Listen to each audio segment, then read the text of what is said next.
माला फेरू न हरि भजू, मुख से कहूँ न राम। माला फेरू न हरि भजू, मुख से कहूँ न राम। मेरा हरि मुझे भजे, मैं पाऊं विश्राम। मेरा हरि मुझे भजे, मैं पाऊं विश्राम।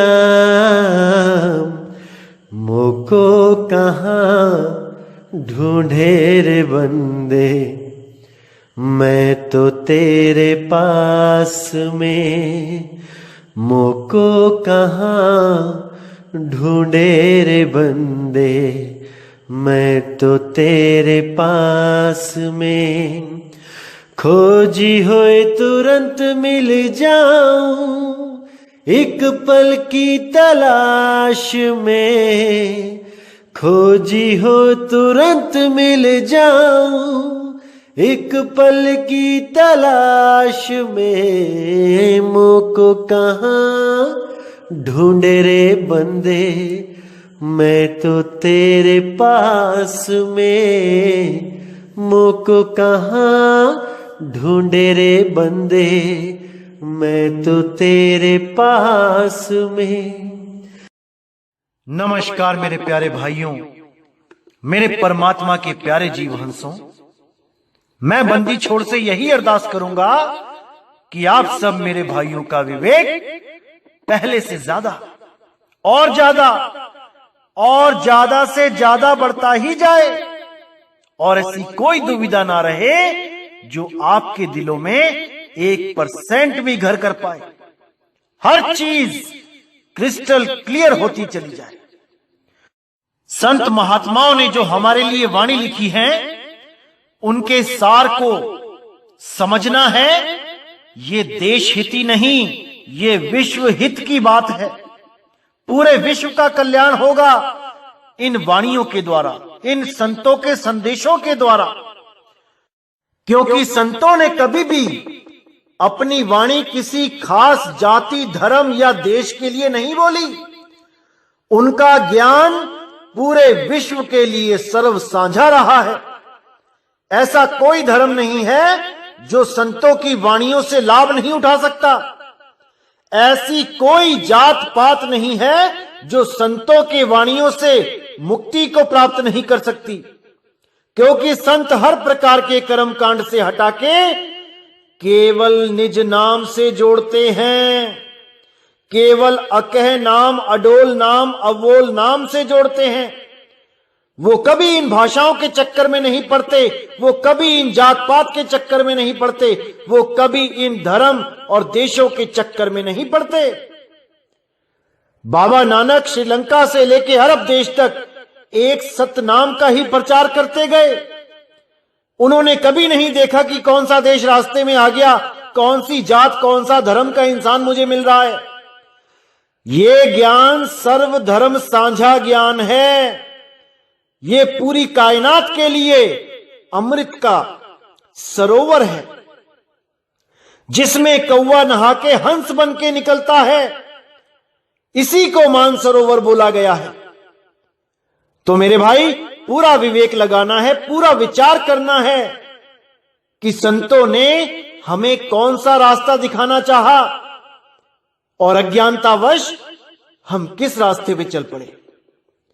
तो आज रविदास जी की वाणी को समाप्त करेंगे। तो क्या कहती है वाणी? इटली में कोहराम मचेगा, लंदन सागर में डूबेगा।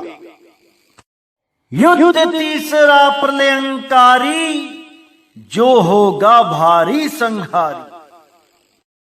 तो मैंने आपको बता दिया था कि इटली में कोहराम क्यों मचेगा। अब बताते हैं कि लंदन सागर में डूबेगा। ये कौन से सागर में डूबेगा? ये चिंता के सागर में डूबेगा, शोक सागर में डूबेगा।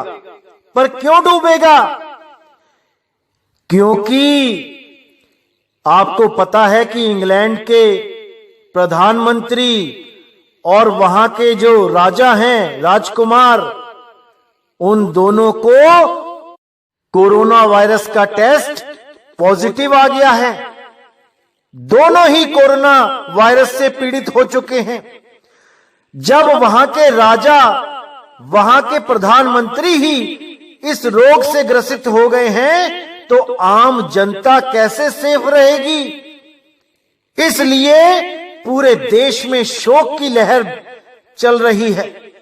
पूरा देश चिंता में गुम हो गया है और पूरा यूरोप यानी सारे ईसाई इस बीमारी से, महामारी से ग्रसित हो रहे हैं। हाहाकार मचा है हर जगह। तो आगे कहते हैं, भारत होगा विश्व विजेता, भारत होगा विश्व का नेता, दुनिया का कार्यालय होगा, भारत में न्यायालय होगा। यहां पर बहुत ही ज्यादा अच्छे संकेत दिए हैं हमारे भारतवर्ष के लिए कि भारत होगा विश्व विजेता। पूरी दुनिया भारत के ऊपर निगाहें टिका के बैठेगी, क्योंकि भारत में ही सॉल्यूशन मिलेगा इस तीसरे विश्व युद्ध को खत्म करने का। भारत की वजह से ही यह तीसरा विश्व युद्ध टलेगा और किसी देश में इतना सामर्थ्य नहीं जो इस विश्व युद्ध को टाल सके। तो पूरा इशारा किया जा रहा है कि भारत होगा विश्व विजेता, भारत होगा विश्व का नेता, यानी भारतवर्ष ही पूरी दुनिया का नेता होगा और इसके बाद भारत से ही पूछ के हर कार्य किया जाएगा। दुनिया का कार्यालय होगा, भारत में न्यायालय होगा। सारे संसार का जो मेन कार्यालय होगा वो भारतवर्ष होगा। भारत ही विश्व गुरु बनेगा। पूरा संकेत दिया गया है वाणी में। यहां तक कि अगर कोई दो देश आपस में झगड़ा भी करेंगे तो उनका न्याय भारत में होगा। न्यायालय बन जाएगा एक तरह से भारत, क्योंकि भारत ही सबको प्रेम करना सिखाएगा, भारत ही सबका कल्याण करेगा। आगे कहते हैं, तब सतयुग दर्शन आवेगा, संत राज सुख बरसाएगा, सहस्त्र वर्ष तक सतयुग लागे, विश्व गुरु बन भारत जागे। कि उसके बाद 1000 साल तक का सतयुग आएगा। लोग सब बुरे काम करना छोड़ देंगे, केवल संतों की शरण में जाएंगे, अपने जीव का कल्याण कराएंगे, इस दुनिया को मिथ्या जानना शुरू कर देंगे। इस दुनिया में उनका मन ही नहीं लगेगा। इस दुनिया से मुक्त होने की पूरी कोशिश करेंगे। तब ऐसा संसार बनेगा जैसा आपने कभी सोचा भी ना होगा। ये सब इसी कलयुग में होगा, क्योंकि कलयुग में ही सतयुग का उदय होगा। तो भाइयों, घबराने की कोई जरूरत नहीं है। संतों ने पूरा इशारा दिया है, पूरी सैन दी है कि भारतवर्ष ही जगत गुरु बनेगा, विश्व गुरु बनेगा और भारत में ही इस समस्या का समाधान होगा।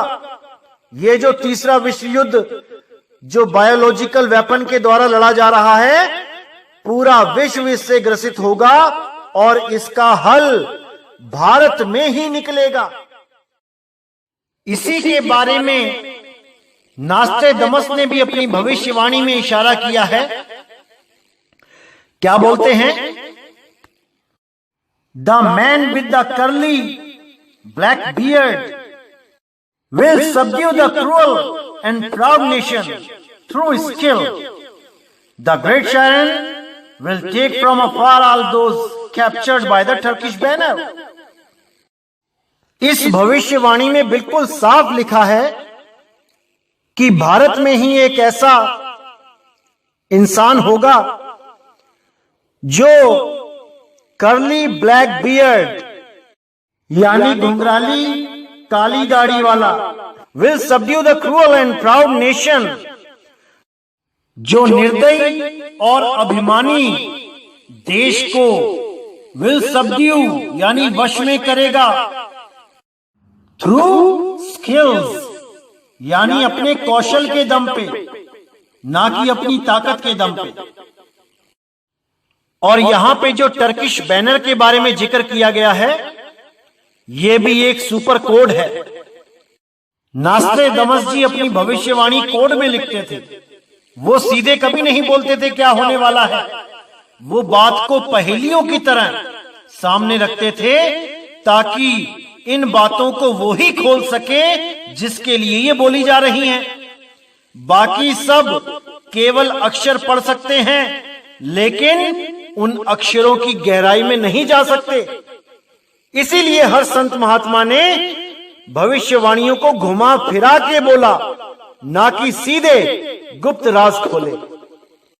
आगे एक चित्र का और सहारा दिया जा रहा है, इसमें भी सुपर कोड लगे हैं जो वक्त आने पे खोल दिए जाएंगे, जिसमें से 2-3 कोड मैं आपको बता देता हूं, बाकी जब समय आएगा तब खोला जाएगा। तो यहां पे जो नास्ट्रेदामस जी ने अपने भविष्यवाणियों की पुस्तक में जो चित्र दिया है, उसमें बहुत से कोड लगे हैं, लेकिन जो इंपॉर्टेंट कोड है वो मैं बता देता हूं आपको। सबसे पहले यहां एक फरसा दिखाया जा रहा है, लेकिन वो फरसा इसके हाथ में नहीं है।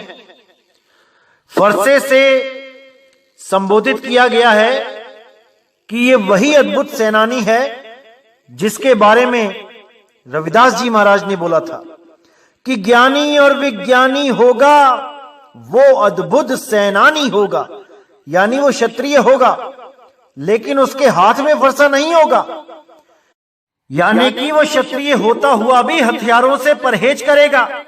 वो हथियारों को हाथ में नहीं लेगा, जीव हत्या नहीं करेगा। दूसरा कोड यहां पे सूर्य बना हुआ है। सूर्य जो प्रतीक होता है प्रकाश का, यानी सारे जगत में अंधकार को दूर करने वाला एक सूर्य ही होता है।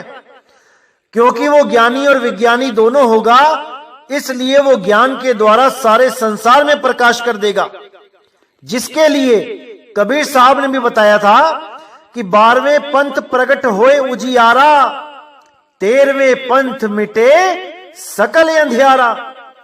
यानी 12वें पंथ में उजियारा प्रकट होगा। जैसे अंधेरे में कोई मशाल जला लेता है तो उजियारा हो जाता है, लेकिन उतना नहीं हो पाता कि जिससे पूरा संसार लाभ प्राप्त कर सके। लेकिन जब सूर्य चमकता है तो पूरे संसार को वो रोशनी देता है, पूरे संसार का अंधकार दूर कर देता है। इसीलिए इस 13वें पंथ का जो मूल ज्ञान है वो किसी भाषा का गुलाम, किसी जात का गुलाम, किसी धर्म और देश का गुलाम नहीं है। वो सारे संसार का कल्याण करने के लिए सूर्य की तरह उगा है, जो समय आने पर पूरी दुनिया को प्रकाशित करेगा, पूरी दुनिया का, पूरे संसार का अज्ञान खत्म करके भारत को विश्व गुरु बनाएगा। कोड नंबर 3 में जो आपको ये दिखाई दे रहा है, ये असल में भारत के नक्शे की तरफ इशारा किया गया है कि वो उस देश में पैदा होगा जिस देश का नक्शा ऐसे डिजाइन का होगा। चौथे कोड में एक आदमी और एक बच्चा दिखाई दे रहा है, जो लहरों के बीच से उस बच्चे को निकाल के लेके जा रहा है।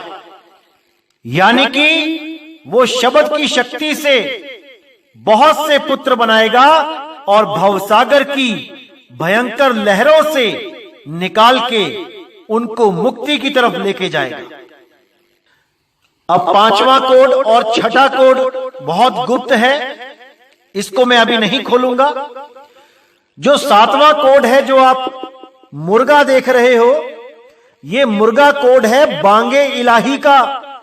यानी वो बांगे इलाही जब पूरे विश्व में अपना डंका बजाएगी, पूरे विश्व को जगाएगी, तो सारा विश्व एक झंडे के नीचे, एक भाषा के नीचे, एक पंथ के नीचे खड़ा हो जाएगा और सारी दुनिया में केवल सतनाम का डंका बजेगा, एक परमात्मा के नाम का डंका बजेगा। सब जात पात, भाषाएं, धर्म सब खत्म हो जाएंगे और केवल एक नाम चलेगा और वो नाम होगा सतनाम। उसी सतनाम को अलग अलग भाषाओं में कोई ट्रू नेम कहता है, कोई लोगोस कहता है, कोई टाओ कहता है, अन्य अन्य भाषाओं में इसको अलग अलग तरीके से जाना जाता है, लेकिन ये शक्ति एक ही है जो सारे ब्रह्मांड को चला रही है। तो सारे भेदभाव खत्म करके हर आदमी उस शक्ति से जुड़ने के लिए ललायत हो जाएगा, उस शक्ति से जुड़ने के लिए तन मन धन से लग जाएगा और तब सारे संसार में सतयुग जैसा माहौल हो जाएगा। कोई किसी से झगड़ा नहीं करेगा, कोई किसी से नहीं लड़ेगा, सबके सब अपनी भक्ति करेंगे, अपने परमात्मा को प्राप्त करने की कोशिश करेंगे। अब जो 8वां कोड लगा है, ये बहुत ज्यादा गुप्त कोड है। ये जो डंडा पकड़ रखा है हाथ में, असल में ये डंडा ही तीसरे विश्व युद्ध को खत्म करने के लिए काम में आएगा। इस डंडे के बिना ये तीसरा विश्व युद्ध खत्म नहीं हो पाएगा। यही डंडा सबसे इंपॉर्टेंट है, लेकिन ये डंडा क्या है ये कोई नहीं जानता। ये तब बताया जाएगा जब इस डंडे की जरूरत पड़ेगी। इसी के बारे में एक चित्र और दिखाया उन्होंने, जहां पर एक आदमी उंगली का इशारा करते हुए, यानी एक की तरफ इशारा करते हुए, हाथ में पूरे विश्व का जो ग्लोब होता है उसको पकड़ के वो आगे से आगे बढ़ता हुआ पूरे वर्ल्ड में, पूरी दुनिया में प्रचार कर रहा है। तो ये संकेत होते हैं जो सही समय आने पर खोले जाते हैं। अब सही समय आ गया है मेरे भाइयों, हर चीज खोल दी जाएगी। 2020 में सारे राज खुल जाएंगे। आप धीरे धीरे इन चीजों को समझना शुरू कर दें। तो मेरे भाइयों, बहुत सी ऐसी चीजें हैं जो गुप्त करके रखी गई थी ताकि सही समय आने पर हर चीज को खोल दिया जाए। अब 2020 में ऐसे ऐसे राज खुलेंगे कि आप सोच भी नहीं सकते कि क्या क्या लिख के चले गए हैं हमारे संत हमारे ग्रंथों में। लेकिन भेदी गुरु ना होने के कारण उन वाणियों को कोई खोल नहीं सका। लेकिन अब परमात्मा की ऐसी दया हुई है कि 2020 में हर वाणी खोल दी जाएगी, सारे रास्ते साफ कर दिए जाएंगे, हर चीज समझा दी जाएगी। बस आप पूरे विवेक के साथ ये सत्संग सुनते रहें और अपना और अपने चाहने वालों का कल्याण करते रहें। इसी के साथ मैं ये सत्संग समाप्त करता हूं और अगला सत्संग बहुत जल्दी आएगा। 1 अप्रैल को आएगा, जिसमें 12वें पंथ का जितना भी पाखंड और झूठ है वो सारा खोल दिया जाएगा और सत्य को उजागर कर दिया जाएगा।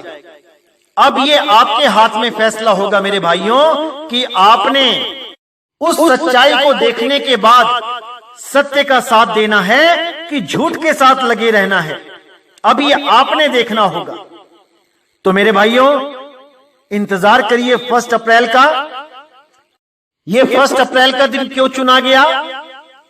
क्योंकि 1 अप्रैल को मूर्ख दिवस मनाया जाता है और 12वें पंथ ने जितना बड़ा मूर्ख लोगों को बनाया, पूरे इतिहास में शायद ही किसी और पंथ ने बनाया होगा। तो 1 अप्रैल को सारे भेद खोल दिए जाएंगे मेरे भाइयों। आपने पूरा विवेक लगा के, पूरा विचार करके सत्य और असत्य का निर्णय करना है और सत्य का साथ देना है। तो इसी के साथ मेरे भाइयों, मुझे विदा करें। जय गुरु बंदी छोड़ बैराग साहिब, जय गुरु बंदी छोड़ साधु शरण साहिब, जय गुरु बंदी छोड़ बाबा नानक साहिब बाबा, गुरु अंगद देव साहिब बाबा, रविदास जी महाराज बाबा, धर्मदास जी महाराज बाबा, पलटू जी, भीखा जी, मेरे सभी संत। जय जय सतगुरु बंदी छोड़ सतगुरु सत्य कबीर साहिब की सदा ही जय हो, सदा ही जय हो मेरे मालिक की साहिब बंदगी सतनाम।